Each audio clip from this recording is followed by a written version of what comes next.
We went to Charvak. Yes, yes, yes. And how did it go? Well. Chuchvara, Mashkorda. Yes, great. You know what's gut feeling? Gut feeling. It means basically intuition. It means try to feel the situation. If you think that your answer is quite good, you don't have to give an example. Don't give it. But if you believe that, maybe I can show off that, I can do something with that, give a little example for that. Good morning, everyone. I'm Mr. George, and again, secondly, thank you for waking up early today on Sunday, for choosing to come to Internation to listen for my workshop, and hopefully you will not regret that. I'd like to start by giving up some key info about me, so you just know what we're doing here. Number one, I've got more than 5 years in learning English personally. I've got more than 2-year experience in teaching it, and I've got more than 300 students in total, and one of them reached the band score of 7. Now, the reason I'm here is that my own score is 8, and I got 2 9s in reading and listening. Great. Now, let's proceed with the content, shall we? So, we'll start with the introduction, some basic knowledge. I think you'll all know that. And as I've been asked to try to fit both beginners and advanced learners, some of the points may be obvious to you, but I promise you, if you hone these basic skills, your score will go up. Definitely. Right, we'll go through the introduction, then we'll go through part 1, we'll practice it, then we'll go through part 2, we'll also practice it, and part 3, you guessed it, we're going to practice it again. And of course, at the end, we're going to have a Q&A session. Without further ado, let's start. Introduction. We're going to have, at the very beginning of your speaking exam, examiner asking for your identification. I believe that if you have taken IELTS before, or if you have seen different videos on YouTube of candidates who were taking their speaking exam, you may see that they give their identification, and what do they say? They say, like, take a look, please, right? Some basic thing, but do not neglect it. Try to point it out, and you're going to be great. So, yeah, and of course, they're going to ask for your name. Please give your full name, and then give a, shorter name by which they can call you. For example, for me, it's going to be, my full name is Jurabek Noraliyev, but you can call me George. Well, because it's my English nickname. And if you can come up with one, that's going to be great. But if your name is quite easy to pronounce, then you may still, have that. And of course, we're going to focus on body language and voice. Do not forget about it. Do not, sit there as tiny, shiny, shy person. Be a bit more comfortable with your situation. Do not look down. Look directly at the eyes of the examiner. Do not stare though, because, if you look at their eyes too much, they're going to be scared. They're going to think that you're a psychopath or something. So, there is a balance in everything. Great. About voice, speak loudly, clearly, but do not shout, of course. If you're going to shout, that's going to sound, a bit strange. But I just want you to be comfortable. I want you to be confident. Make sure that you are not, hiding yourself, your voice. You're not speaking like this. Do not speak like this. If you speak like this, problem number 1, they are probably not going to hear you because you're going to, speak under your nose. And problem number 2, you will not be able to get on the, how do I put it? You'll not be able to get on a streak. When you start speaking great, once you start speaking great, you will go on speaking great. But if you do not start speaking great, sometimes you do not speak, So that's why it's crucial for you to get on the horse from the beginning and try to be as confident as possible. But of course not, overconfident. Great. In this case, let's go to part 1 directly. In part 1, first of all, what is the aim of the questions? What do they want to do in part 1? What do they ask? To know about ourselves. So personal questions and questions on general basis. or knowledge, yeah. Great. So the aim of the examiner is to warm you up, to prepare you for the further parts, which are going to be much more important for you in case of deciding your score. So in part 1, do not struggle too much. Do not overthink it. Just answer directly. Yeah, answer directly to the questions. Answer directly the questions. What does that mean? If they ask you, what is your favorite color? Do not go on with the story of you being 7 years old, how you once found an old book which was red, and you read it, and then you got inspired, then you chose to become a student at Harvard, then you went on Harvard, and that is why your favorite color is red. It's too much. So just filter it out, just answer directly. What is your favorite color? Well, my favorite color is great because I believe that it shows assertiveness, and some of my clothes, actually like 20 or 30% of them are red. That's it. Like 2-3 questions at max. Do not, overthink that. And of course, we're going to talk about Oreo a bit later. What is Oreo? Come on. Dessert, like cookies, right? Some of my students know that Oreo stands for a technique which actually includes 4 points. It is opinion, reasoning, example and opinion again, but in part 1, you're not going to need the last option. So it's going to be like Oreo. What does it mean? That means when you're asked a question, answer to the question directly, that means your opinion, then give a reasoning for it, like why. For example, for the answer for the question, like what is your favorite color? My favorite color is red, that's the opinion. Why? Because I believe it shows assertiveness, and some of my clothes are red. Why is it in brackets? Sometimes you don't need example in part 1 because it's going to take too much time. So there is no single formula to answer all questions. You have to feel it. You know what's gut feeling? Gut feeling.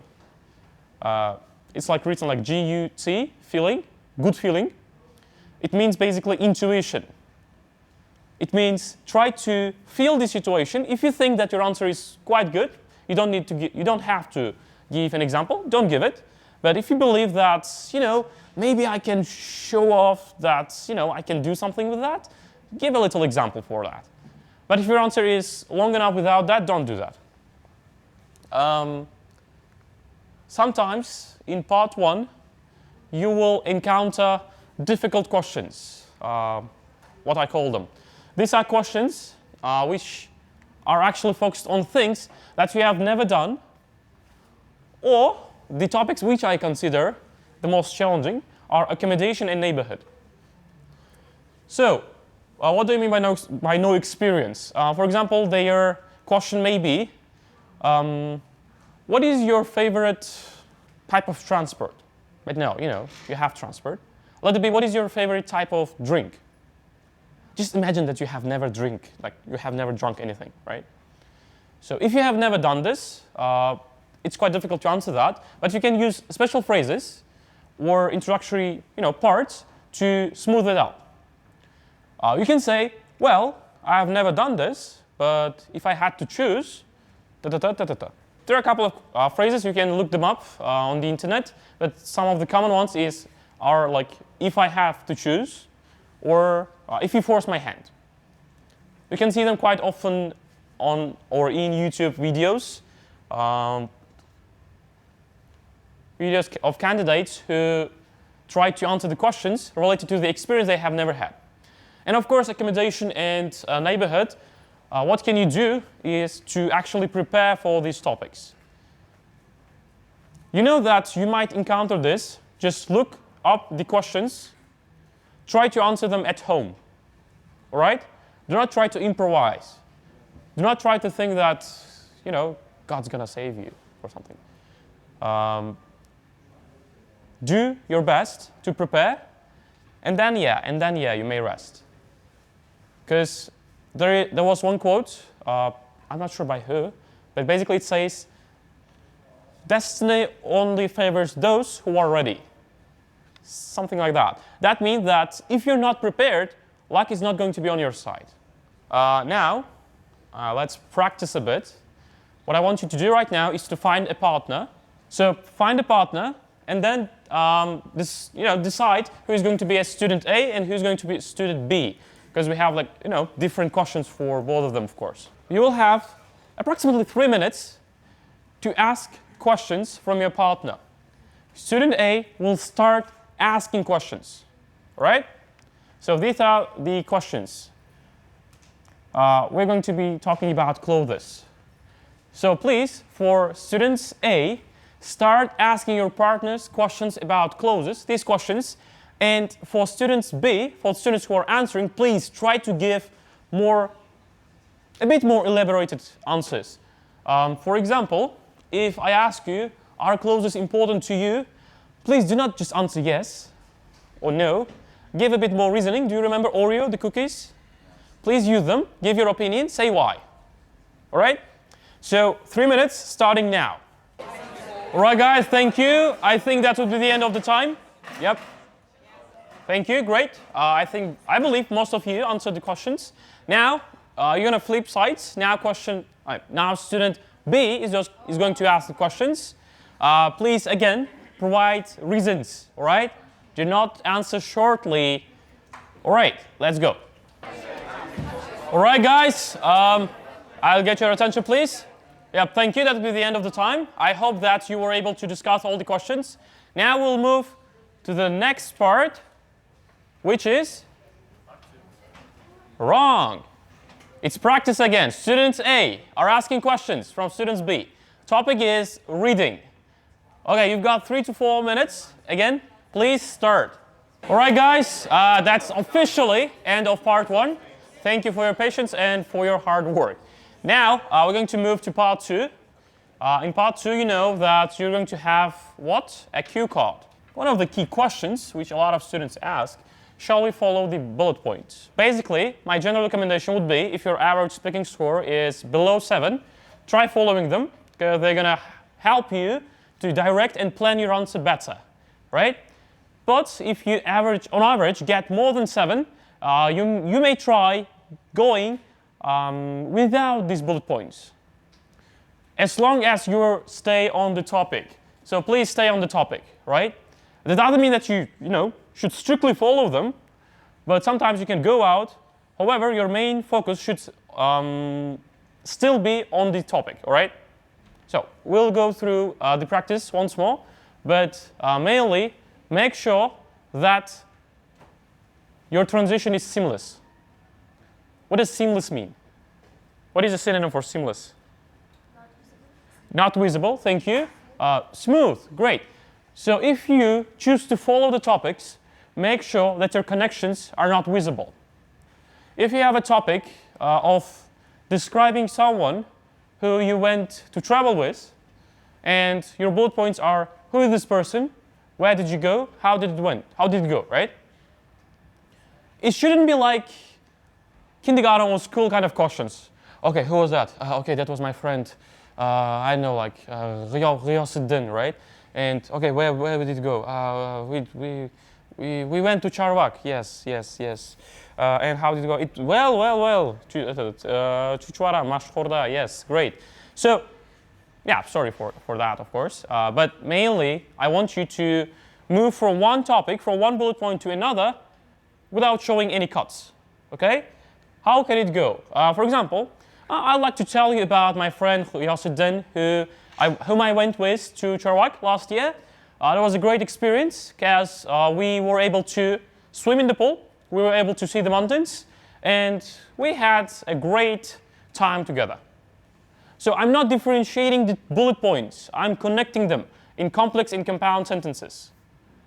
Right? Do not point out when you move from one bullet point to another. Now, I'm going to tell you about note-taking. Usually, I do not use this technique because my handwriting is quite slow and I'm not able to write all that down. But if you're a quick writer, if you're a fast writer, then you may be able to use that. So basically, if they are giving you a drafting paper, and a pen, and it's more like rectangular and horizontal like this, what do you do? First, you divide it into two vertically. So you have left side and right side, right? Then you divide left side into two again. So you have upper left and bottom left. And how do you use this space? For the left top part, you use it for grammar. You don't have to write grammar on your card. I mean, don't spend your seconds. Why do you need it? You need it, first of all, to identify the tenses. Like, which tenses are you going to use? Are you going to use past tenses? Are you going to use future tenses? Are you going to use perfect tenses? Like, what kind of collocations are you going to use? What kind of phrases are you going to use? Is it going to be although? Is it going to be like even though? Is it going to be a question? Is it going to be, I don't know, causatives? What are causatives, by the way? When someone does something for you, right? Great. So if you're going to use them, write them here, okay? Just a short reminder for you, quick reminder for you, so you do not forget to use them and you get your score for grammar range and accuracy, all right? Now, the bottom left one is going to be used for vocabulary.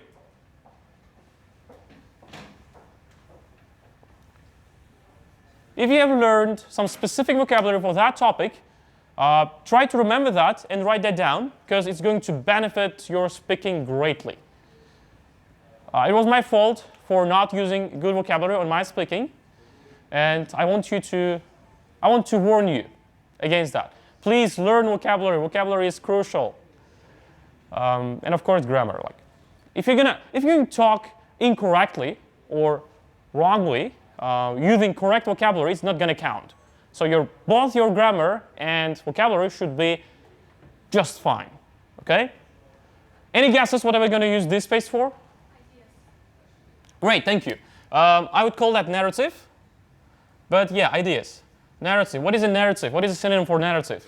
Story. Yeah, thank you. Story. Great. So I want you to remember what are you going to start with? What are you going to go on with? What are you going to finish with? Right? Why? Because sometimes you may speak too fast. You may forget what you're going to talk about. It's like stand-up comedians, right? They have their written script on the floor or on the screen or on the paper, and they follow the script. So this is going to be script for you. So you do not forget what is your topic and what are you talking about or going to talk about. Now, we're going to do what? Practice, of course. Again, in this partnerships of yours, student A is going to start speaking. You will have 1 minute to prepare. Sorry you don't have pen and a paper, but you can use your mobile phones. Or you can try to remember all that stuff. That's also fine if you can do that. You'll have 1 minute to prepare, and then you'll have 2 minutes to speak, all right? About the length, by the way, one misconception that a lot of people think that you have to talk for strictly 2 minutes. It's not that. It's something between 1.5 minutes and 2 minutes. So 90 to 120 seconds. Okay? And do not speak too fast. If you speak too fast, you're going to run out of ideas fast. If you run out of ideas fast, you will finish early and you won't be able to do much. So just speak slowly, take your time, develop your ideas, and think about it. All right? Are you guys ready? Yes. Thank you. Now, students A, please proceed with this topic. Your topic is to describe some food or drink that you learned to prepare. That is from the latest Cambridge 18.1. So good luck on that. 1 minute starts now. All right, your time is up. Thank you for your efforts. Now, it's going to be a student B who is going to talk about a time when he or she met someone who she or he became good friends with.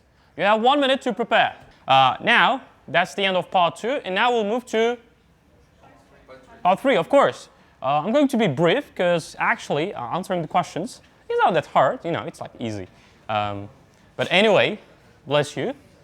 So what are we going to do now in part 3 is it's full Oreo time. So yes, that's opinion, reasoning, example, and opinion once again. So what do they actually mean is that for your first opinion is like what? What do you think, right? Then it's why. How can you back that up? How does it work? And so what? So you make a full cycle, and that will conclude your part 3 question, answers for part 3 questions. Sometimes opinion is not necessary. This ending part is not necessary. Why? It's again similar to part 1 gut feeling. When you have to feel that you have to respond or you have to restate your opinion. Sometimes you should, sometimes you shouldn't. It depends on you.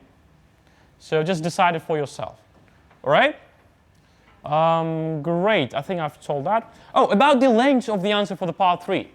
Could you please help me out? Like, how long should you speak in part 3 for one question? 50 seconds? 1 minute? 2 minutes? Who says more? Well, okay, great. To be honest, I don't know where you guys take these numbers. It's definitely not 2 minutes. It's probably not 1 minute, but it's something between 30 seconds and 1 minute, okay? 30 to 60 seconds, I believe that should be enough. And if you try to expand your answer by using this simple 4-step structure, you'll be able to get that over 30 easily. The thing is that it should be on topic. Again, on topic, on topic, on topic. We have repeated that many times, but that's the point. The point of speaking is to see that you can understand spoken English and then respond appropriately. That's the point. That's why you should stay on topic. Even though if you understand the question and you answer to the question, but then you go on talking on different points, examiner cannot read your minds. He or she will probably think that you may have misunderstood the question. So stay on topic, use the structure to help you. Try to be argumentative, right? Now I see that I want to show you one example for that structure, but I didn't prepare a question for myself. Could you guys ask me one question which is probably from part 3? I will try to answer that. It's not what is your favorite color, something more. Yeah. I'm sorry? Climate change. Climate change? What? Can I ask a question? Sorry. Yes? How does AI affect the way our children think? Wow, great. That's an interesting question. Okay, so what am I going to do is first you have to know what you're going to say, right? I'm going to say that AI is probably going to affect it in different ways, but mainly it affects the way our children interact with AI or with outer world. So that's my opinion. I believe that it will affect the way children interact with outer world. Why? Because even now, when the AI is relatively not developed, we can see a lot of children playing video games instead of talking to their parents, and parents, instead of talking to their children, they just give them up the phones, and they don't pay attention to that. And I believe that with introduction of more complex AI systems, this situation will only get worse. Children will be able to get feedback or caring words or get their lullabies sung by AI instead of their mothers, and it will actually decrease the level of connection between children and their parents. That is why I believe that introduction of AI systems into the childcare system should be carefully thought and looked after. So that would probably be the end of my answer. I went back to my opinion. I said, like, so what, right? I gave all that opinion, and I made a simple or short conclusion for that. I know some critics are going to say it's not band 9 answer. Well, of course it's not. But I want you to try to adapt this system and use it for your answers. I believe that it would help you no matter what your score is. Because they say it's simple things which actually make the difference. Do you know Bruce Lee? Yes. Do you know his famous quote about 10,000 times? Yes. Who said yes?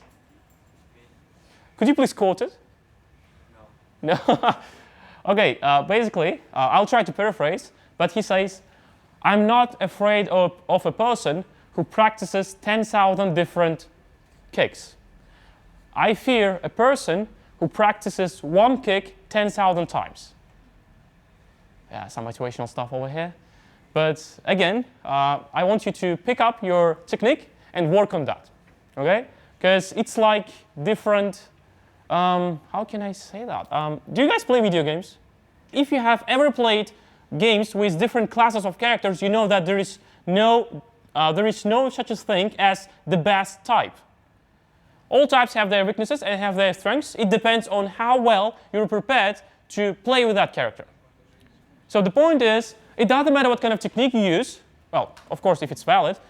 If you practice that enough times, you will be able to master that and you will be able to get better scores.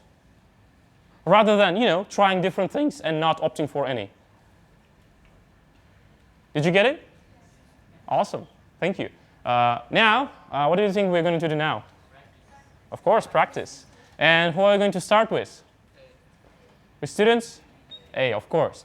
So I have actually connected the topics for students A and students B. So students A will answer to the part 3 questions, which are actually connected to the part 2 questions. And students B, accordingly. All right, are you ready? So great. Now, students A are going to answer the questions. I know the presentation says ask the questions, but you should answer those, all right? Because it's your topic. Great, let's go. Students B are asking questions. Now, there is a second part. Now, student B is going to answer the questions, okay? Again, the presentation, the slides say that it's student B asks the question, but it's actually answers, all right? Great. So you will have, again, 5 or 6 minutes, end of part 3, and we will move to the citing of additional resources, which I believe may help you, depending on how you use them, of course, help you to improve your vocabulary or to improve your speaking band score. So, of course, we're going to start with YouTube. Do you guys watch YouTube? Yes.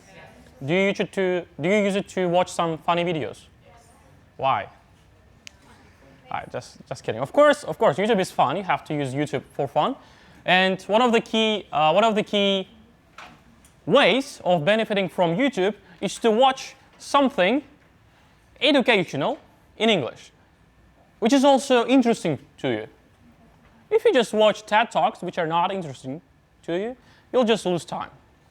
Find some channels which get your attention, which grab your attention, which you're engaged in, and watch them in English. For me, it was chess. Well, for you, it may be Veritasium or something else. Anyway, speaking about the IELTS speaking specifically, Academic English Help, there is a YouTube channel. I believe its host name is Adam. He says I'm Adam from Academic English, he's great. Why? Because he shows Band 9 speaking examples, and some of the videos also have the karaoke effect. So basically, he'll ask you a question, he'll give you a text, and you'll have to read it. And it's actually quite good. It's pretty. The number 2 would be the J guy from E2. I absolutely love that guy. He's awesome. He explains everything in simple words, does not overcomplicate things, and gives the main info within appropriate amount of time. So there is a channel called E2, and there is a guy called J. He's middle-aged man, gray-haired. I believe that you'll be able to find him. Speaking about the websites, easy way is to go to IELTS-up.com. That's a website where you can find different topic vocabulary for your speaking. Some practice tests, like reading, listening, but it's not the best. It's not the best place to get reading and listening, but it's quite good for speaking. Because 1, you have specific vocabulary for needed topic, and 2, you also have scripts of Band 9s, I believe. I haven't read the scripts, but I learned the vocabulary from that.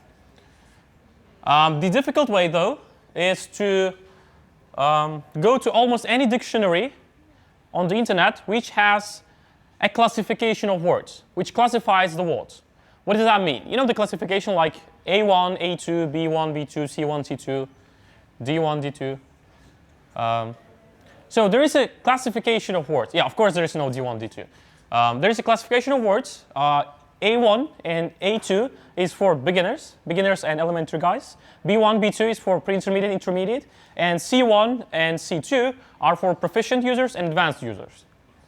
So what you can do is to choose a topic for speaking, then try to make a sentence, make an answer, answer this question in your native language, in Uzbek or in Russian. Then try to find the words which are quite complicated. But again, it should be meaningful.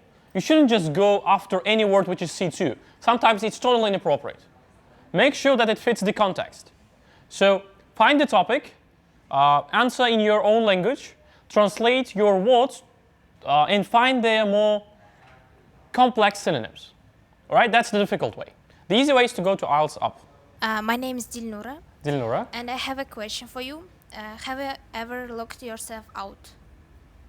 Looked yourself out? Locked yourself out. Lock yourself out. Yeah. No, I believe that wasn't the occasion. The occasion was that I went out home and I forgot to lock the door. That was a time when I got a lot of, not the beating, but arguments with my parents. Have you ever traveled? Which countries did you travel? Okay, it's more like speaking, right? So actually, I'm not an experienced traveler. I've only been to Kazakhstan because I have some relatives there. But I believe if I had some options, I would go to Norway in the first place. My name is Abdulaziz. I have a question for you. Do you often change your bags? Change your what? I'm sorry? Bags. Bags? Yeah. Not really, because I'm not the person who actually cares too much about the appearance. And even if some of my bags get, a bit dirty or a bit worn out, I will still use them as long as they serve their purpose. Have you ever been tired of your life? I'm sorry? Have you ever been tired of your life? Tight? Of your life? Tight? Tired. Tired. Tired. Oh, you mean do I want to kill myself? No, it's like everything is fed up. Tired. I don't want. Oh, yeah, I see. I got the question. Yes. How I answer basically to this kind of questions is that, of course, yes. When your life changes too fast, sometimes you may not be able to adapt to the changes, and it will drain your energy. But I believe that you should use this tiredness or exhaustion as fuel to know that you're actually growing. Because if you're tired, that means that's a new level, and you are not tired at that new level, that means that you're growing, if that makes sense. Thank you. Hello, my name is Nafisa. Nafisa. And how did you achieve your speaking? No, how did you get a higher score from speaking? Great. Did you get the question, guys? So how did I come to this speaking level, right? Great, awesome. There is a basic rule, which I actually tell all my students, is that when you learn a new language, you are like a baby in that language, right? You don't know words, you just imitate sounds, and you should actually copy the babies. What do babies do to start speaking? They listen, exactly. So their parents will talk to them a lot, and then in a year, maybe later, maybe earlier, they will start speaking. They will analyze the language. They will try to, figure out which words stand for what, what kind of language should you use, what kind of questions, what kind of intonation should you give in a sentence. And if you practice that a lot, then you'll be able to get on a level where you'll be closer to natives. Because sometimes you all know that rules should be broken, right? But you have to know these rules before you broke them. So that is why what I recommend you guys to do is to, as I said previously, find some channel on YouTube which is both entertaining for you and also educational. So it must be interesting, and it should be in your sphere, for example. When you learn how to speak like that, guys, you'll be able to imitate almost anyone. Do you guys, please raise your hands if you play chess. Okay, raise your hands if you know Gotham chess. Watch? Just know. What you watch, or Yes, surely. but you don't know him. No, I know him. I just didn't get the question. Oh, I see. Great. Some of you may have seen this TikTok audio or Instagram audio, like, and he sacrificed the rook, right? Yeah, I'm sorry. Sorry. So there is a place, sometimes there are some memes which actually come out from your topic, and you'll be able to understand these memes, internal jokes or local jokes, and it will actually help you to imitate your idol or famous person. And when you imitate them, you will also get their habits of speech, right? And he is actually quite native. So basically, watch someone who is actually native and makes educational content on YouTube or any other platform. When you listen enough, you will be able to improve your speaking. You cannot improve your speaking by just speaking. You have to receive information. You have to have something to work with. You cannot create it from inwards. Right? Did you get it? Great. Did I answer your question? Thank you. What is your main motivation in your life, and how or where do you get it? How? Second question. How or where do you get it? Do you get it? Okay. The question was, what was my motivation from life? The answer is simple, is money. Who doesn't like money, right? Just kidding, of course. That's a bit philosophical question. I may become dead inside right now, but the thing is, sometimes the motivation is something that you don't need, and sometimes you just lose it. That is why my motto is not to use motivation, but to use a discipline. Do you guys know Jordan Peterson? Yes. So he's a great guy. Like I'm talking like I'm his friend. Anyway, he's a great person, and his life advice is not to seek motivation, but to seek responsibility. When you take enough responsibility, you will be able to get this motivation called feeling, on your summon. You will be able to summon that motivation. Because when you have someone or something that you're responsible for, you will do that, you will do whatever is necessary to keep them safe, to keep them healthy. I believe some of you may share these feelings. For example, when I studied at university, I used to skip deadlines on solo assignments.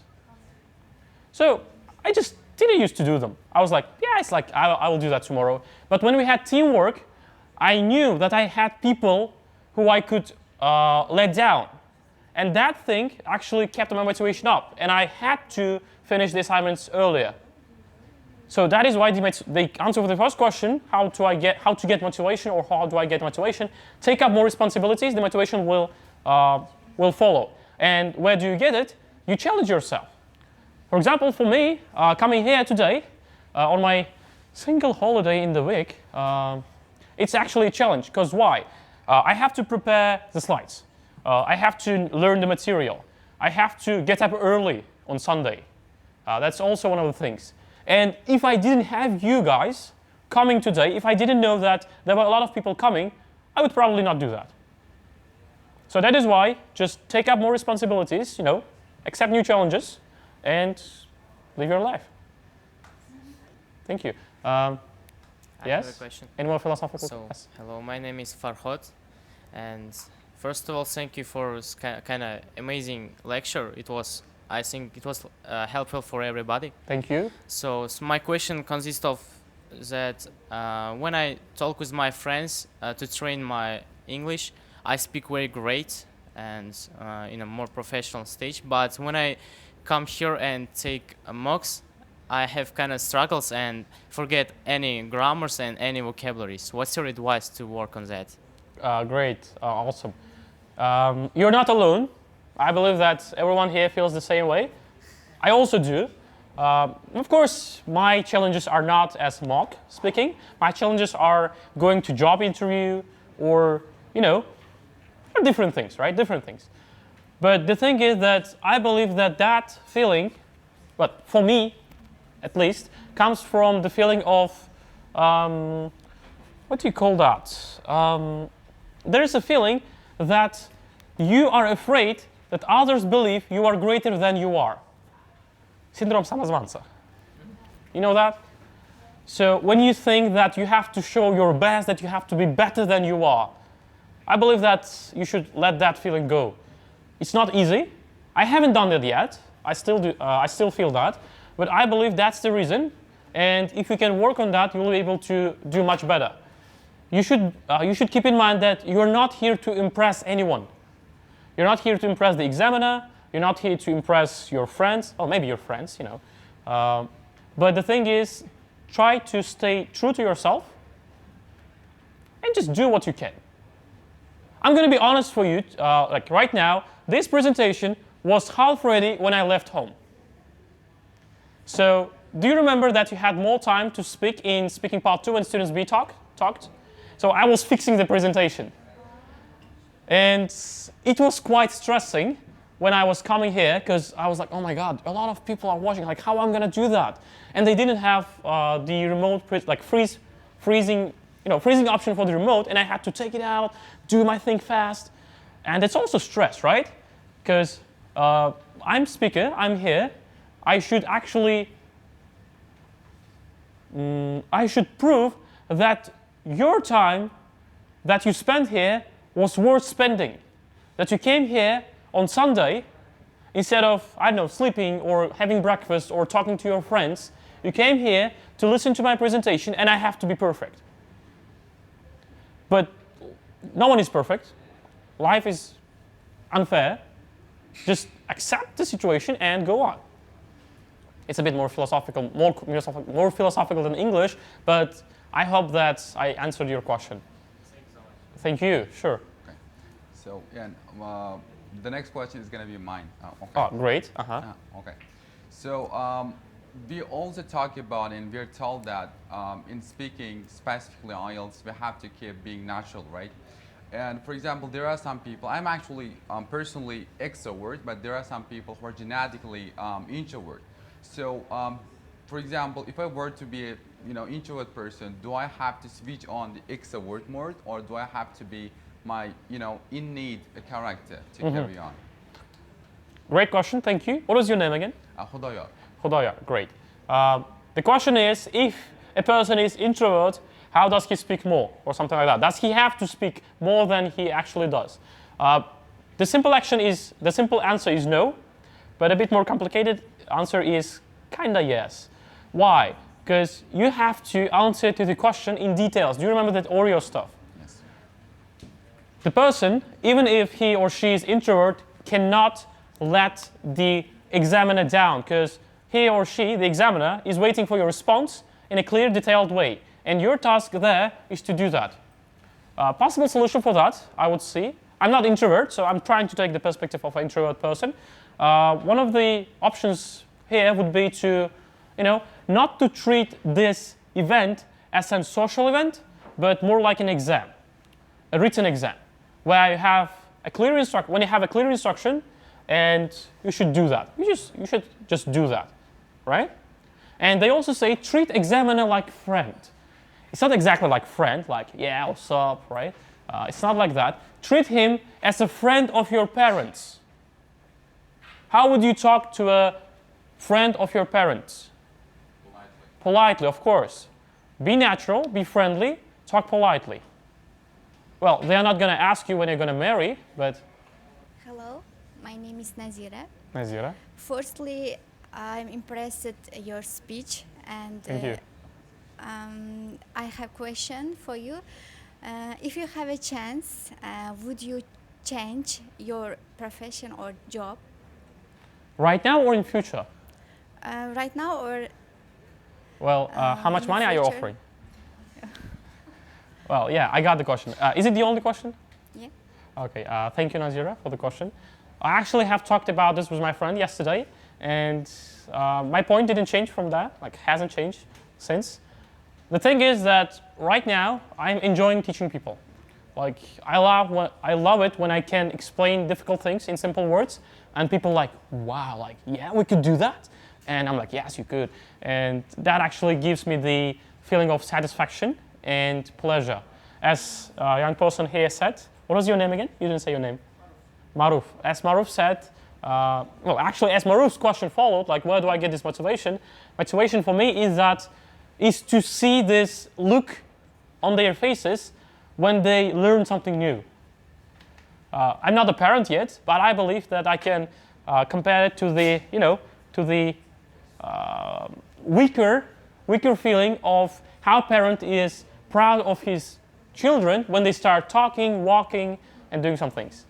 I enjoy that. So right now, probably not. In the future, I'll probably change the way how I teach people, but I'll probably stay in the education sphere. How did you get 9 from both listening and like reading? Yeah. Great question. I love it. I love it when others point out my strengths. Again, basically, do you remember how I told you to watch YouTube videos which you're interested in? So what do they actually do is they improve your comprehension level. So just a quick example for me, it was chess. First, I started watching and reading subtitles. It was like during quarantine time, right? I'm sorry? At the same time? At the same time? Watching and reading? Yes. For chess, that was quite hard because, the chess in English is quite different. The pieces are called differently. They have the moves like knight to c3, that kind of stuff. You have to follow that, and it is actually quite difficult for me even now. But the thing is, when I started doing that, I watched and I read. Then, in a month, I turned off the subtitles because they were disturbing the content. Like, I wasn't able to see the content. It's like, okay, go away. So I started only watching and listening.